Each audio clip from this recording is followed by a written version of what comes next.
Hello and welcome to HardReset.Info. Today I will show you how to modify power settings in Windows 11. So firstly you have to go to the Settings app, click on the Start menu and click on the Settings app. Here click on the System in left pane and click on the Power and Battery, and here you will have some options to manage your power settings. First, screen and sleep. Here you can choose how long your device will wait before turning off the screen or going to sleep if you are not using the device. In power mode you have three modes.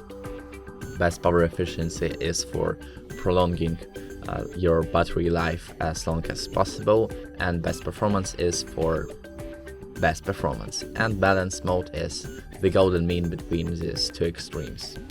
Here you can adjust when the battery saver mode will be turned on, and in battery usage you can see statistics of your battery levels, or for the last 24 hours or for the last 7 days. And that's all. If this video was helpful, please hit the like and subscribe buttons, and the most important thing, have a great day.